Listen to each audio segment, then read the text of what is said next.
Hey everyone, I'm Jared and just hanging out at the house, testing out new microphones, so we'll see how it goes. And I wanted to take the time to review a book that I thought was amazing. It was incredible. It's not what I thought I was going to get out of the book. It was so much more than what I thought going into it. And I'm talking, of course, about Stephen King's It. Quite the read. One of the longer reads that I've embarked on. The hardback comes in at 1,153 pages, so pretty lengthy read. I know some people rip through like a book a week, something like that. I don't. I typically read about 50 pages a night, maybe around like 2 hours. Still juggling, full time job and two small kids. So if you're up to the task, it might take you a little while. It took me the better part of the last part of 2024. So let's get into it. Stephen King's It. Stephen King, what can you say about him? Kind of the godfather of horror literature as we know it, and rightfully so. This one, however, classified as a horror novel, I don't really think it was a horror novel. I think Stephen King's It is more of a suspense novel with elements of science fiction and supernatural things like that. And we can get into that here in a minute. So the book covers not one, not two, not three, not four, not five, but seven main characters. They're going to be a group of kids that make up kind of an outsiders club called the Losers Club, kind of like the Misfits, the Bad News Bears kind of thing going on there. And what's really cool about this book is it follows them on two different timelines. It follows them when they are children, back in 1958, when they first encounter it and some of the things going on with it. Then it also follows them as adults having to go back to face it via a promise they all made to each other that that's what they would do. And that time frame takes place in 1985. So two different time frames. This adds a really good element to the novel, I thought. I thought he did a really good job of mixing between the two time frames seamlessly. You don't ever feel like you're getting lost in one and forgetting about the other. They mix pretty well. And towards the climax and the end of the story, they almost seem to be melding into each other simultaneously, like overlapping. It's kind of a supernatural element that takes place. It's just very cool. The storyline when they're children is, yes, there's some horror elements, there's some scary scenes in there, with it. But I really think that timeline is a coming of age story. It's what you face when you're a child growing up. Children are somewhat overlooked, by their parents, like with some of their goings on, like that the child might think is important, the parent really doesn't. And that happens. I can, when I was reading it, I was thinking about it as from a parent's perspective towards my kids.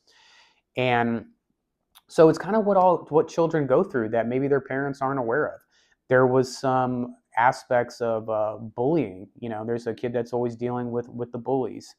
There's domestic abuse happening in it. There's things that deal with racism with one of the Losers Club's members. There's just a lot of how kids view it and how kids deal with it, which is pretty eye-opening. It's a pretty cool perspective. And then there's the adult timeline in 85 that I think is really dealing with past traumas. Some of the adults are having a hard time having to go back to where they grew up as kids, to go back to fight this entity, this it. And I think it's more of a lot about trauma. There's some domestic abuse things in the adult storyline too, but mainly they're all just dealing with a decent amount of trauma. Everybody knows it from popular culture. Pennywise the clown. There's Halloween costumes. There's two movie adaptations of the book. There's the original one that I believe was a TV special back in the early 90s. I know this because I was a young child and came out in the evening when I should have been asleep and saw the opening sewer scene with Georgie and Pennywise. Probably something I shouldn't have watched at a young age, which kind of made me afraid of clowns for the rest of my life. So there's that adaptation, which I thought did a really good job and followed the book pretty much to a T. And then there's the later version that happened in the 20 teens, I think it was, with the new Pennywise, and it was in the two-part movie. I tried to watch that, and I just thought it was terrible. They provided no framework. The story was way off. It was panning between frames constantly because people can't pay attention anymore. So that was my take on it, and I won't go on any more of a tangent about the movie. So we'll jump jump back into the book. So the story follows the kids, as they're facing this and it is so much more than a clown. That's what I thought I was getting into when I started the novel. Is it was going to be a novel about a scary clown. I knew that there was some like supernatural stuff with it, but didn't quite know what. And boy, was I completely blown away.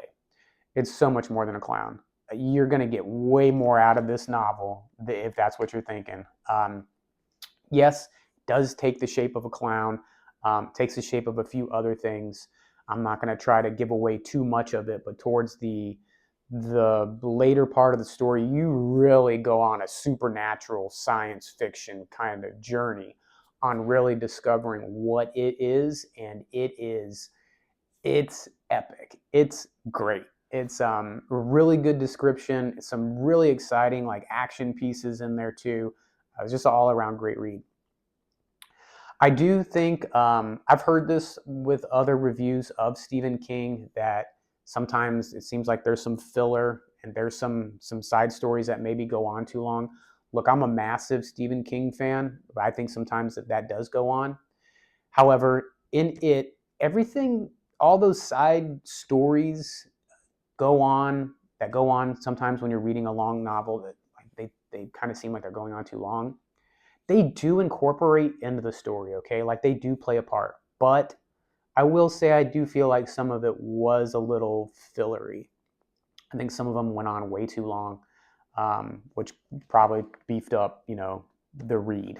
So I do think there was a little bit of that. However, I think it's a great novel. If you are a Stephen King fan, I think you should definitely read it. If you're looking for a journey to jump in on, I mean, it's a long read. You'll get to know the characters. He's famous for character development. You'll get to know all of them. You'll get to know all of their fears, dreams, things like that. It's really cool. I felt really good after I read it because it was I got so much more out of it than I thought I would, and I think you will too. Uh, I'm not going to rate this one. It just kind of is what it is. It's kind of a standalone thing. Maybe I will. So since there's always room for improvement, I'll go on a scale of 1 to 5, 1 being the worst, 5 being the best. I would give it a 4.8. It's pretty solid. I don't know if anything will ever quite get a 5, so I'll give it a 4.8. So in case there is something that just blows me away, I highly recommend checking it out. So let me know down in the comments what you think about the book. I'd love to hear your take on it. That's kind of why I'm starting this channel. Is I would like a forum, like a good back and forth with other people that enjoy literature, different takes on different stories. I'd like to hear your frame of view on it, what you thought, to see if you thought any filler. I'd love to hear feedback on what you thought I thought about the movies, which I'm sure there'll be some pushback on that, but is what it is. And then I was thinking about doing like some writing things. I am in the process of writing a novel. Maybe we could jump more into that, or maybe start doing some monthly book club kind of things where we can get together via Patreon and do like some live streams and stuff like that. I have a ton of books that I'm going to be going through. I'm going to be reviewing my reads from 2024, going through them, and up to my current read, which I will get to towards the end and let everybody know that as well.